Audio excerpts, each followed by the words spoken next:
신학 수업 시간입니다. 오신 여러분들을 환영합니다. 오늘은 성경의 이야기에 나타난 하나님의 자기 드러냄으로써의 계시에 대해서 함께 이야기를 나눠보도록 하겠습니다. 제목이 엄청 긴데요. 챕터 2의 6번째 시간이고 오늘은 82쪽에서 88쪽까지 내용입니다. 밀리오레가 쓴 기독교 조직신학 개론을 가지고 계속 이야기를 나누고 있습니다. 최고의 계시는 무엇일까요? 밀리오레는 이 단원을 이렇게 시작을 합니다.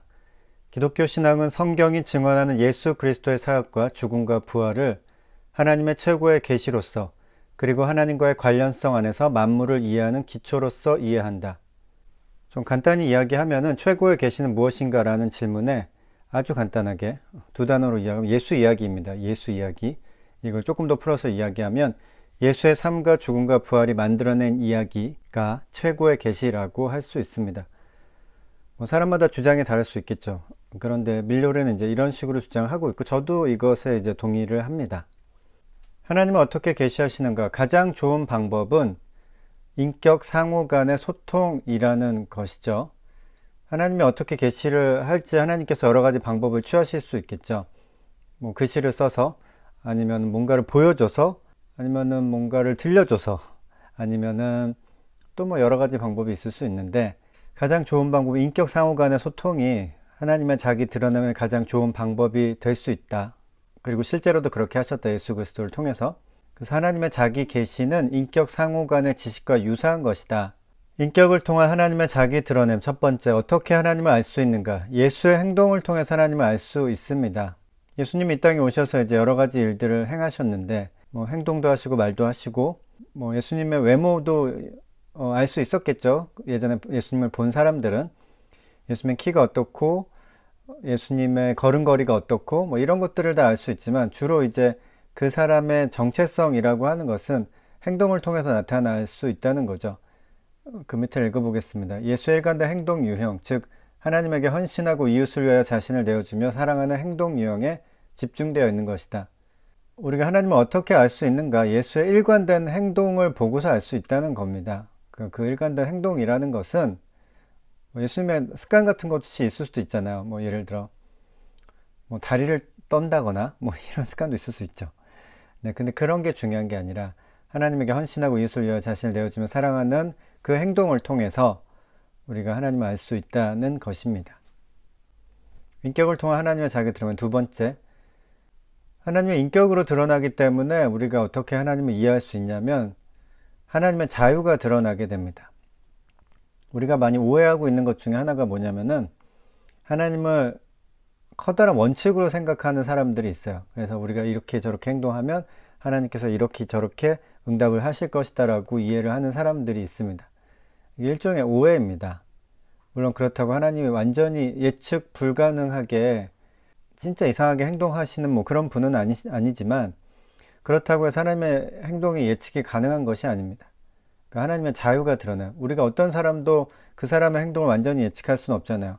그 사람의 과거를 돌이켜 볼 때 그 사람이 이러저런 행동을 할 것이다 라고 예측을 할 수 있지만 결정적으로 그 사람이 어떻게 행동할지는 모릅니다. 갑자기 그 사람의 마음을 바꿀 수도 있고 이전의 행동 패턴과는 완전히 다르게 새로운 행동 패턴을 취할 수도 있습니다. 하나님을 우리가 이해할 때도 하나님의 자유가 있다는 것을 인지를 하고 있어야 한다는 거죠. 인격체는 새롭고 놀라운 일들을 자유롭게 행할 수 있다. 인격을 통한 하나님의 자기 드러낸 세 번째, 약속을 믿고 살도록 초청한다. 인격을 통해서 이제 하나님께서 예수 그리스도를 통해서 하나님께서 자기를 드러내시기 때문에 이것은 그냥 단순한 자기 드러냄이 아닌 일종의 그냥 쇼로 끝나는 것이 아닙니다. 인격을 통해서 드러난 것이기 때문에 상호 관계를 요구하고 어떤 약속을 말씀하시고 그 약속을 믿고 살도록 초청하는 겁니다.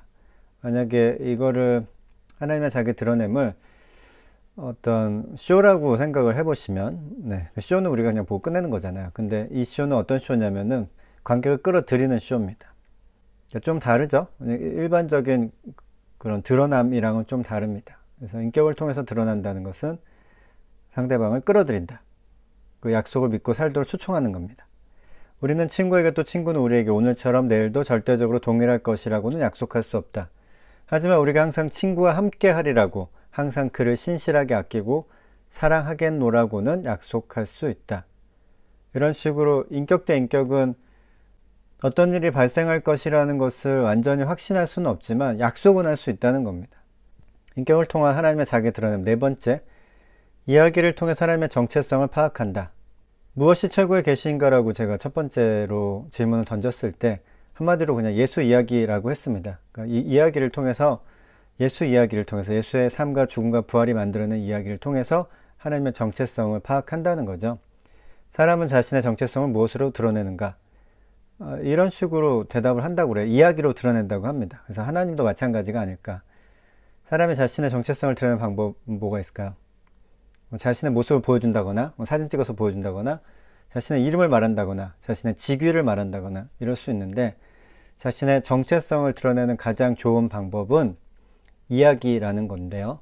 하나님도 마찬가지로 우리가 하나님이 어떤 분이다 라고 뭐 모양을 딱 아니면은 뭐 나야가라 폭포와 같은 엄청난 자연 광경을 보여주고 하나님 이런 분이다 뭐 이렇게 말할 수도 있죠.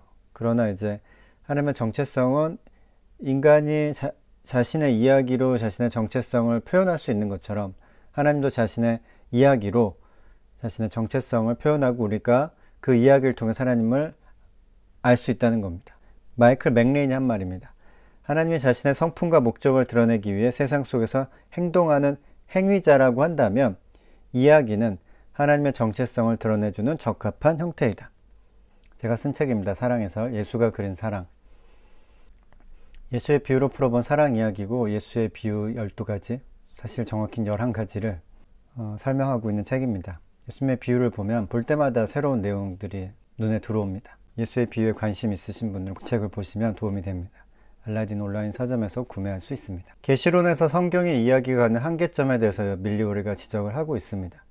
성경의 이야기가 중요하다 라고 이제 주장을 하는 사람들이 꽤 있는데, 근데 이것이 이제 가는 한계점에 대해서 거론하고 있습니다. 성경의 모든 이야기가 하나님의 정체성을 결정적으로 드러내는 것은 아니다. 성경에는 많은 이야기들이 있죠. 근데 그 성경의 모든 이야기 하나하나가 하나님의 정체성을 결정적으로 드러내는 것은 아니라고 말합니다. 예수의 이야기가 결정적으로 드러내는 거죠. 그러니까 성경의 이야기를 강조하는 것이 문제가 있다는 겁니다. 한계가 있다는 거예요. 두 번째, 성경의 이야기는 단순한 이야기가 아니다. 우리의 반응을 요구하는 이야기라는 거고요. 그래서 이야기라는 것을 강조하는 것에 이제 문제점이죠. 단순히 이것을 이야기라고 할 수 있는가? 라는 질문을 던질 수 있어요. 왜냐하면 이야기는 우리가 그냥 보고 듣고 그냥 끝내면 되는 건데, 성경의 이야기는 이야기라고 하기에는 다른 무언가가 있습니다. 일단 우리의 반응을 요구한다는, 우리를 초청한다는 것. 그런 면에서 이제 그것을 이야기로 규정하는 것이 맞느냐라고 할 수 있고요. 세 번째, 성경의 이야기는 종결되지 않는 이야기입니다. 그래서 다른 이야기랑은 달라요. 모든 이야기는 시작이 있고 끝이 있는데 성경의 이야기는 시작은 있다고 할 수 있죠. 네, 시작은 있지만 끝이 없습니다. 그리고 통제되지 않아요. 다른 모든 이야기들은 이야기를 지어낸 사람에 따라서 이제 통제되는데, 이야기를 지어낸 분이 이제 하나님이기 때문에 하나님만이 통제하실 수 있는 거죠. 그러니까 다른 인간들은 어느 누구도 통제할 수가 없습니다. 그것이 이제 성경의 이야기를 강조할 때 좀 생각해 봐야 할 문제라는 거고요. 따라서 성경의 모든 장르를 존중해야 한다는 것이 밀리오레가 주장하고 있는 바입니다. 무엇이 최고의 계시인가? 예수 이야기, 그것이 최고의 계시다라고 이제 밀리오레가 말하고 있고, 예수 그리스도라는 인격을 통해 하나님께서 드러나셨는데 그것이 가지고 있는 특징이 무엇인가에 대해서 이제 몇 가지를 나눠봤고, 계시론에서 성경 이야기가 가는 한계점에 대해서 밀리오레가 지적한 것을 함께 살펴봤습니다. 들어주셔서 고맙습니다.